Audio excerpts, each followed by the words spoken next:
Welcome everyone. I'm Chiara Del Prete, the Chair of the Sustainability Reporting Technical Expert Group at EFRAG, and I'm here to update you on the technical activities and achievements in the month of November 2025. I would start with the incredible milestone that we managed to complete with the release to the European Commission of the 12 amended ESRS following the simplification mandate that we received in March from Commissioner Albuquerque. And to celebrate this milestone, on the 4th of December, we had a very successful event in Brussels and online with a lot of interaction and participation.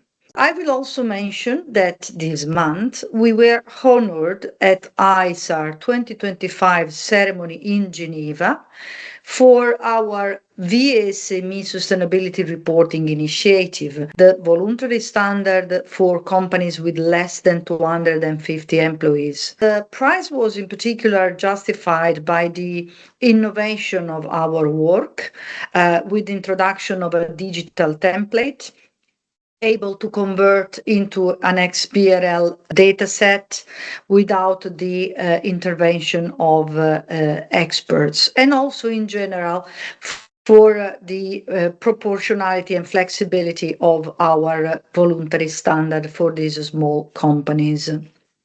In November, we updated the digital template for the voluntary standard for SMEs and its digital taxonomy. The update reflected more languages available in terms of translation. So German, Dutch, Danish, Irish, French, and Italian are now available, which come on top of the Spanish, Polish, Lithuanian, Portuguese, and English versions that were already accessible before.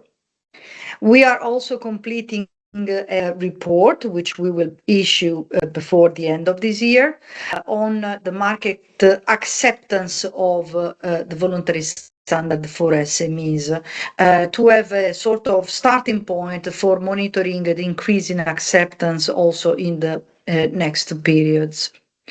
We are also going to release 3 new documents of supporting guide, and the reason why I mention them is because as Secretariat and TEG and Board, we have been intensively working to complete their preparation.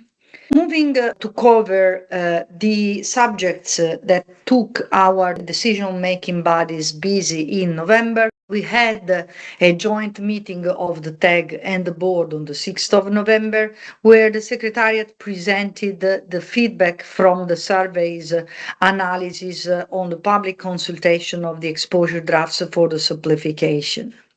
We had several meetings at the SRB, mainly drafting sessions to be able to complete the amended ESRS in time. And this happened on the 5th of November, 6, 12, 13, 14, 17th of November. On the 24th of November, we made public the draft for approval of the 12 standards plus the glossary. We had a pre-approval session in the public with the board on the 25th of November, and then a final approval session on the 28th of November. The standards were all approved. Some of them were approved with a qualified majority, in particular ESRS 1, 2, E1, E2, S1, while all the other 7 were approved on a consensus basis. The main reasons for dissenting on the 2 cross-cutting standards were, for some, the emphasis on fair presentation. They were against this emphasis in particular. The introduction of informed assessment as a qualifier for decision usefulness in relation to impact materiality. Others dissented on the excess of reliefs and phasing in.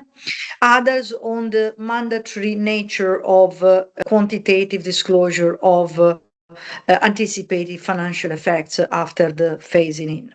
In the covering letter accompanying the standards, you may find a detailed description of the dissenting reasons, but also of some reservations which were expressed by members both of the board and of the TEG while approving the standards.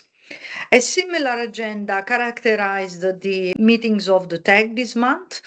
3rd, 6th, 12th, 18th, 20 November, we had progressive editorial sessions, and on the 24th of November in the public, the TEG approved the version of the standards to be recommended for issuance to the board.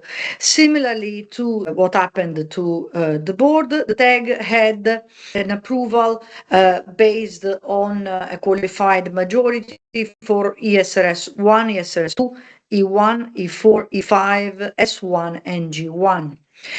While all the other standards were approved on a consensus basis. I would stop here, maybe just to give you a sense of direction. In the month of December, we are completing the package of documents that accompanies and illustrates the amended ESRS. This will include the basis for conclusions, the log of amendments, which were very popular, as well as the cost-benefit analysis report. We are also planning to complete the comment letter on the SASB consultation, and I already explained to you that we are working on a couple of new deliverables of the VSME ecosystem. Thanks a lot and stay tuned for the next month.